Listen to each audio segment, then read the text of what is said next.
Sweet iced tea. For the southeastern United States, no single item of food or drink best summarizes its regional identity. It is found in every restaurant, grocery store, and home kitchen, from the Gulf of Mexico to the mountains of West Virginia. If you are Southern, you are surprised when it is not offered publicly or privately. If you are visiting the South from parts beyond, you are surprised it even exists. But how did the sweetened iced version of what is inarguably a global beverage come to exist in the US Southeast in its current form? In order to understand this, we must take a look at the larger history of tea. Tea, specifically the plant that spawned the two major varieties of tea, Camellia sinensis, started in China, where people have been using it in all kinds of ways for thousands of years. From there, tea spread to nearby Asian cultures in modern-day Vietnam, Korea, and Japan. In each of these places, tea's history is deep, and its production methods shrouded in myth and ceremony. Tea became almost gleefully infused with whatever culture it touched. However, tea usage wasn't uniform in all these places. It underwent an array of transformations in each of these ancient cultures. This centuries-long process created a rich assortment of recipes and preparation techniques that have only made the global addiction to tea stronger. For example, during China's Tang Dynasty 1400 years ago, people preferred a whole-leaf variety of tea that was mixed with fruit pastes, which was then stored in the form of a cake. When preparing to drink this tea cake recipe, bits of the cake were portioned off, tossed into a pot, and boiled. China's father of tea, Lu Yu, who wrote the world's first book about tea an astonishing 1200 years ago, preferred a more humble alternative to the popular Tang tea cake method. He felt that tea should just be enjoyed plain, none of the fruit and ginger that Tang society insisted on adding to their tea. Later, when the Mongols came to rule over China, the preferred tea was a dark, pungent, low-quality borderlands tea made from clippings and tea twigs, taken with fermented mare's milk. Not the complicated tea leaf concoction Chinese high society had been enjoying for centuries. Tea use continued to transform in a similar fashion during these early centuries. But how did tea reach the rest of the world?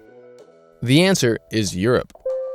Europeans started bumping into tea possibly as far back as Marco Polo in the 14th century, but certainly by the 16th century, when Europeans began traversing the world's oceans. Then, in the early 17th century, the Dutch East India Company brought the first Chinese green tea leaves into port in Amsterdam. From there, tea began the slow cultural uptake in Europe, finally making its way into Britain's drinking places in the 1660s, around the same time as Arabic coffee and chocolate from Mexico.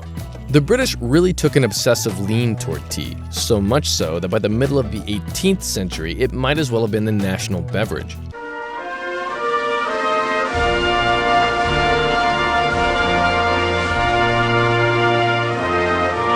Brits liked their tea very much like the Mongols did, with milk. And since Britain had major skin in the global sugar game by way of sugar plantations in the West Indies, cane sugar also saw increased consumption in Britain during the same time period, leading inevitably to a precursory version of the beverage we now know as sweet tea. Although versions of tea had been variously sweetened thousands of years prior in places like China and Japan, it is important to note the addition of cane sugar in this version of tea, as it directly relates to how the US South wound up with sugar in its own tea. Although, sweetening tea in this way was very expensive at this time. From Europe, tea leaves landed in ports all over the world, including, ironically, India.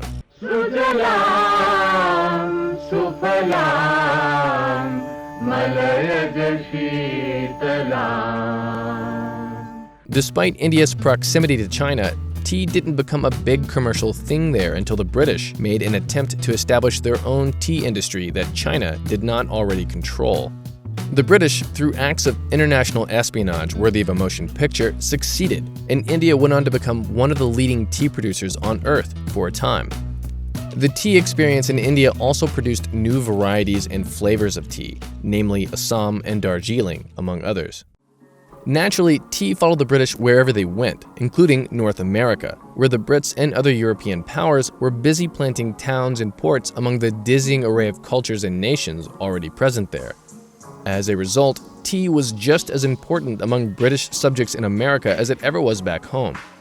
By the time American colonists began to assert themselves against the British Empire, tea was an intimate familiarity among people of all classes and locations in English America. In fact, disagreements over the taxation of tea and the famous Boston Tea Party helped spark the fires of revolution.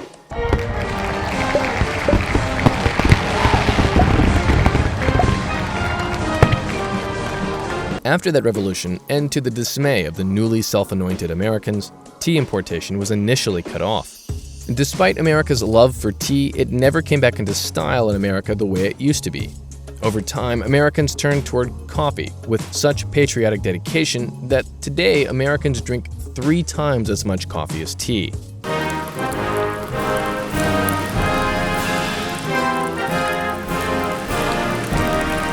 Nowadays, about 85% of the tea that is consumed in America is iced tea. But how did the ice get in there? It turns out humans have been harvesting ice for thousands of years before electric refrigeration.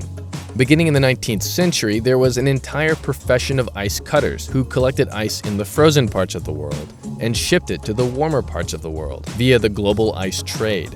People of certain income levels owned personal ice boxes or cold closets in their homes where they stored ice once it was purchased from local ice houses. Just like cane sugar, ice is a crucial ingredient to any southern glass of sweet tea. For the United States, modern sweetened iced tea was probably born out of what were called tea punches. This is an alcoholic concoction using tea and some type of wine or champagne. A specific tea punch recipe from 1839 called for tea, sugar, rich sweet cream, and red Bordeaux wine.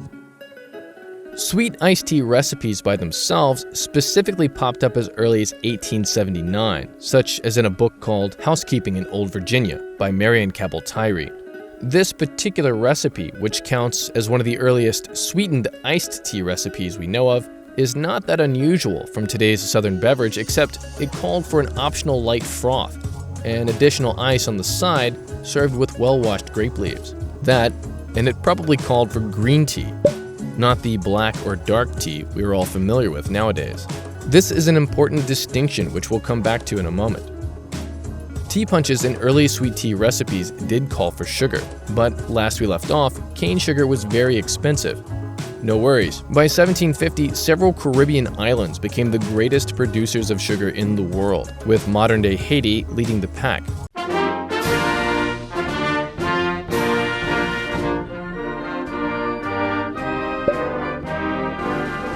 Which fueled an ever-increasing sugar addiction in Western Europe and its colonies.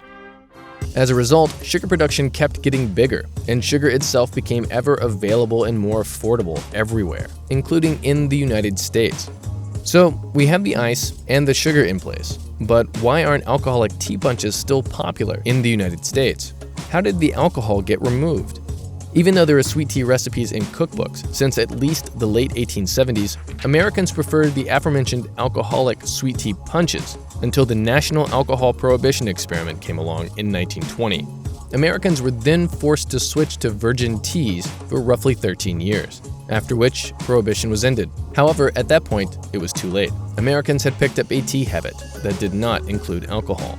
But there is still the matter of green tea versus black tea, where Americans were primarily drinking green tea and not the black tea that is ubiquitous now. Green tea has always been a mainstay for the Far East. The difference in green and black tea is a difference in preparation techniques. And green tea, much preferred in the East, did not last much longer than a year on a sea voyage to Europe.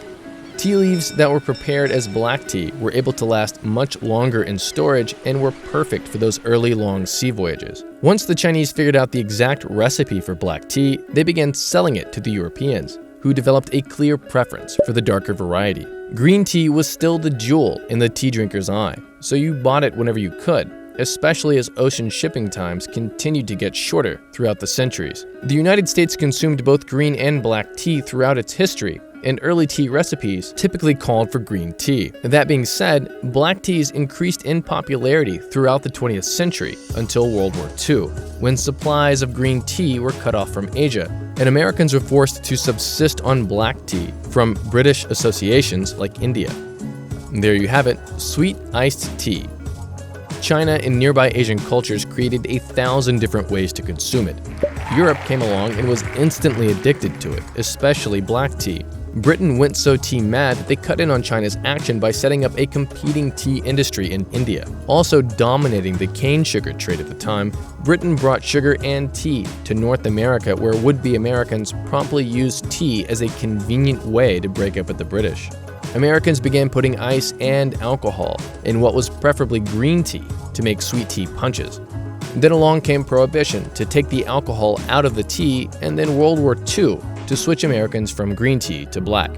And there you have it, a perfect glass of sweetened iced tea. Thank you for watching. Please feel free to leave comments below and subscribe to the channel for future episodes.